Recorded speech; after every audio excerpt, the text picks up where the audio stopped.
Bonjour tout le monde. Bienvenue au webinaire de PDF Québec présenté dans le cadre de la Journée mondiale des femmes sans voile. Je suis Hélène Grisé, c'est moi qui vais être l'animatrice aujourd'hui. Donc, sans plus tarder, je vous présente notre première invitée, Yasmine Mohamed. Yasmine est engagée dans la défense des droits humains et est une figure importante du mouvement des ex-musulmans ici au Canada. À la suite de sa propre histoire de femme musulmane qui s'est échappée de l'emprise de la charia, de la violence familiale et même d'un mariage forcé, ses prises de conscience l'ont amenée à défendre les droits des femmes, notamment celui de ne pas être voilée. Elle soutient également les ex-musulmans dans les pays musulmans où l'apostasie peut être punie de mort, et aussi les personnes homosexuelles qui vivent dans ces mêmes pays où l'homosexualité peut entraîner des années de prison, voire la mort. Son combat pour l'émancipation des femmes, la liberté de conscience, la liberté d'expression, elle le livre à travers ses livres, ses conférences, des webinaires et de nombreuses entrevues dans les médias. Yasmine étant anglophone, nous avons préenregistré sa présentation et celle-ci sera interprétée en français par Marie Savoie. Donc, bienvenue, Yasmine. Bonjour, Madame Yasmine Mohamed. À PDF Québec, nous sommes honorés que vous ayez accepté de participer à notre webinaire de la Journée mondiale des femmes sans voile. Nous sommes très contentes de vous avoir avec nous. Pour le bénéfice de toutes, nous avons préparé quelques questions sur lesquelles nous aimerions vous entendre. Comment votre histoire personnelle vous a-t-elle amené à la défense des droits universels des femmes, des libres penseurs, des personnes homosexuelles et des ex-musulmans? Merci de m'avoir invité. Je suis honorée de vous parler aujourd'hui. Permettez-moi de vous dire tout d'abord combien j'apprécie le travail que vous faites à PDF Québec. Vous êtes des féministes extraordinairement courageuses de vous montrer solidaires de vos sœurs dans le monde entier. La question du hijab semble semer la confusion chez bien des gens, alors qu'en fait, ce n'est pas compliqué du tout. Nous comprenons tous les effets toxiques de la culture de la pureté ou de la pudeur.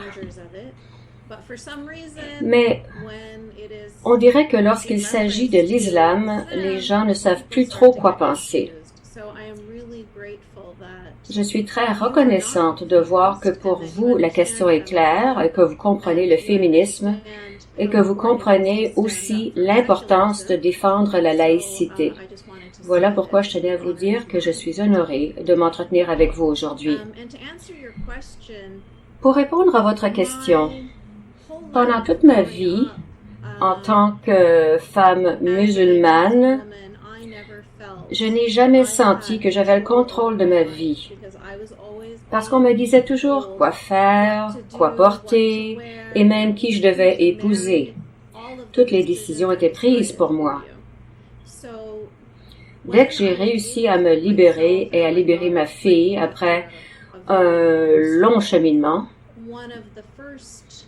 une des premières choses que j'ai voulu faire, mais bien sûr après avoir pris le temps de guérir mes blessures, ça a été de tendre la main à d'autres femmes qui, je le savais, vivaient la même vie que j'avais vécue. C'est pour ça que j'ai écrit mon livre et que je milite essentiellement pour les droits des femmes qui vivent dans des familles musulmanes. Mais pas seulement des femmes qui ont grandi dans des pays à majorité musulmane, parce que moi-même, je suis née et j'ai grandi au Canada.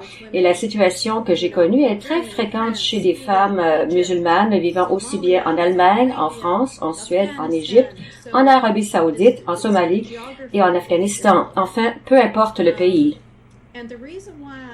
Si je suis solidaire des homosexuels, c'est parce que dans l'islam, ils sont tellement détestés. Tout comme les personnes juives, d'ailleurs. J'ai grandi dans cette haine féroce des homosexuels et des juifs. Alors quand j'ai pu quitter le petit monde dans lequel j'avais été endoctrinée, je me suis sentie très coupable. J'ai senti le besoin non pas de me repentir, mais de me racheter d'une certaine façon pour toutes ces années où on m'avait enseigné et fait porter cette haine. Je voulais tout faire pour combattre cette haine. C'est pourquoi j'ai fondé l'organisation Free Hearts, Free Minds, ou en français Cœur libre et esprit libre, dans lequel nous défendons les libres penseurs et les personnes gays et lesbiennes dans le monde musulman. Car ce sont les deux groupes qui risquent le plus d'être persécutés. Donc, les cœurs libres, parce qu'on doit avoir le droit d'aimer qui on veut, et esprit libre, parce qu'on doit avoir le droit de penser ce qu'on veut. Alors, ces groupes risquent d'être persécutés et même d'être exécutés dans beaucoup de pays à majorité musulmane. C'est à cela que je vais consacrer mon énergie. Quelles ont été les réactions des médias, du public et de votre entourage à la sortie de votre livre Unveiled, How Western Liberals Empower Radical Islam, qu'on pourrait traduire par Dévoiler comment les libéraux occidentaux renforcent l'islam radical? En fait, les gens ont eu des réactions différentes. Dans certains cas, je m'y attendais, mais dans d'autres, j'ai été étonnée. Bien entendu, la communauté musulmane était outrée que je révèle ses secrets au grand jour. Ce qui se passe dans ces milieux doit rester bien caché. On n'aime surtout pas que d'ex-musulmans racontent ce qu'ils ou elles ont appris ou vécu dans ces milieux, ni comment on les a élevés. Cette communauté est donc très en colère contre moi parce qu'ils ne veulent pas que je dise la vérité. J'anime un podcast appelé Forgotten Feminist. J'y discute avec des femmes du monde entier qui ont vécu des expériences semblables aux miennes. C'est parfois aussi très différent, mais nous avons toutes été opprimées par l'islam d'une façon quelconque. Nos histoires se ressemblent beaucoup parce que les édits de l'islam sont partout les mêmes. L'islam est une religion très misogyne.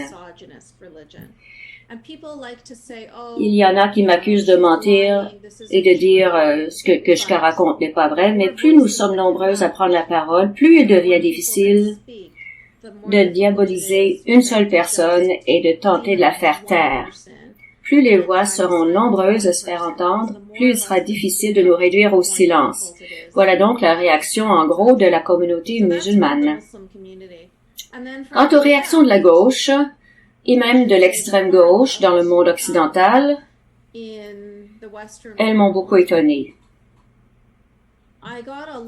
J'ai été accusée d'être une personne intolérante, haineuse, mue par une colère démesurée à l'endroit de ma religion et de la communauté dans laquelle j'ai grandi. Beaucoup des auteurs de ces accusations présumaient que j'étais une personne absolument horrible. Je m'y attendais un peu, mais j'ai été déconcertée, surprise par leur refus catégorique de me soutenir, moi ou mon livre, parce qu'ils avaient peur. Je pense qu'ils avaient peur de se faire accuser d'islamophobie, de racisme ou d'étroitesse d'esprit.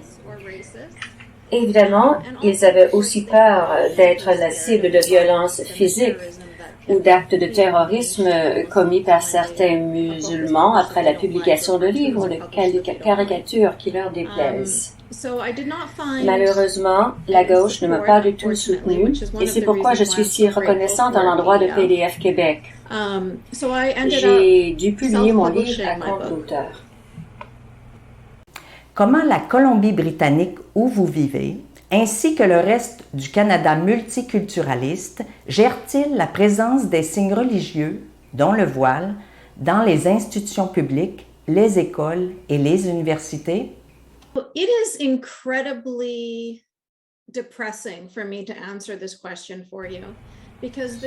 C'est incroyablement déprimant pour moi de répondre à votre question. Non seulement la Colombie-Britannique, mais bien d'autres provinces du Canada appuient le port du hijab. Ils le célèbrent et en font même la promotion. On voit le hijab dans des publicités, sur la couverture de livres, un peu partout. comme si on voulait mettre un hijab sur la tête de toutes les filles. Ils pensent faire preuve de diversité et d'inclusion, mais ils ne pensent du tout au sens du hijab qu'ils mettent sur la tête de ces fillettes. Que signifie ce hijab qu'on veut normaliser? Cet instrument de misogynie, mais ils n'y pensent même pas. Ils veulent en faire la promotion, croyant que c'est un vêtement culturel. Mais le hijab n'est pas culturel. De quelle culture s'agirait-il? De celle de l'Égypte, de la Somalie, de l'Afghanistan ou de l'Arabie saoudite? Ce sont là des cultures très différentes. Il y a plus de 50 pays à majorité musulmane où on ne parle pas la même langue, où on ne mange pas les mêmes choses. Ces pays n'ont rien d'autre en commun que leur religion. Le hijab n'est pas un vêtement culturel. C'est un vêtement religieux. Et on ne célébrerait jamais des vêtements religieux conservateurs associés à une autre religion. On ne le fait que pour l'islam. Et le plus triste, c'est qu'il y a actuellement des femmes en prison à cause du hijab. Il y en a en Arabie saoudite et en Iran. Il y a des femmes qui ont été assassinées à cause du hijab en Algérie, en Irak, au Pakistan et même au Canada. Le hijab n'est pas un vêtement culturel anodin. Et faire semblant que c'est le cas est insultant pour toutes les féministes qui se battent pour pouvoir porter ce qu'elles veulent porter. C'est une insulte aussi à toutes les filles et les femmes qui ont été tuées tout simplement parce qu'elles voulaient pouvoir porter ce qu'elles voulaient. Cela m'attriste beaucoup de voir l'attitude du Canada face au hijab, mais pas tout le Canada, heureusement. Je suis reconnaissante envers le Québec qui semble être la seule province à voir clair pour ce qui est du hijab.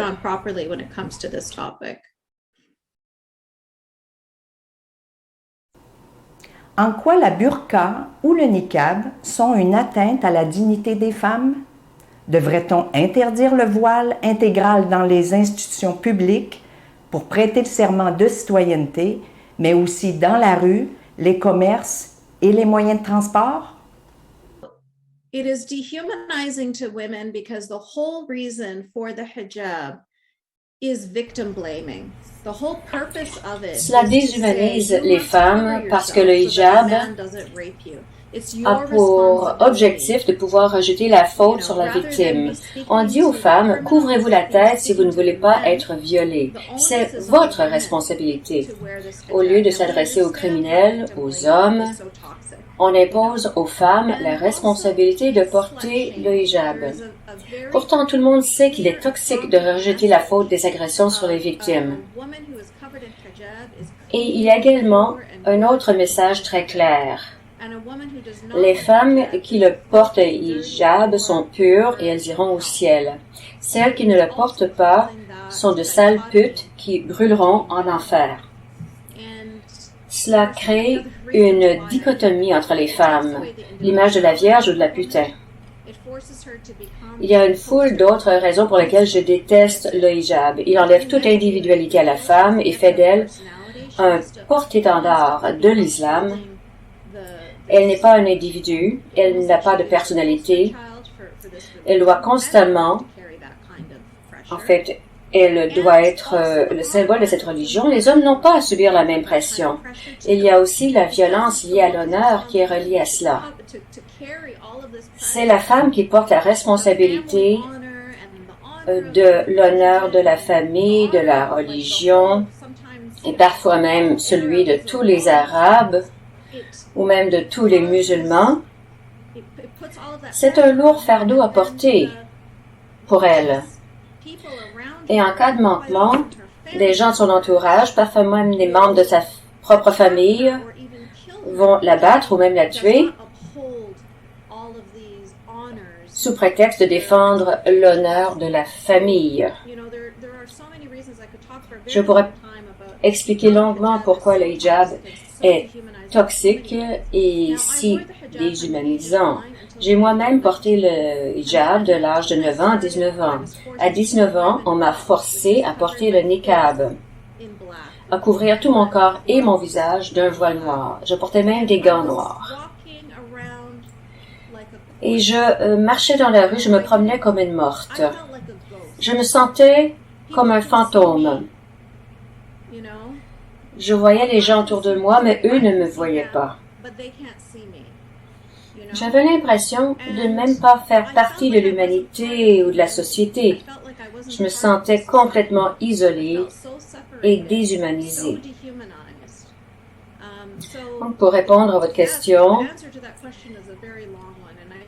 je pense qu'on pourrait dire que quand on voit une femme qui porte la burqa, en fait, il devrait être évident qu'aucun être humain ne choisit un beau matin de se couvrir des pieds à la tête, de s'effacer au point de ne plus ressembler à un être humain, de ne plus interagir avec les autres dans la société.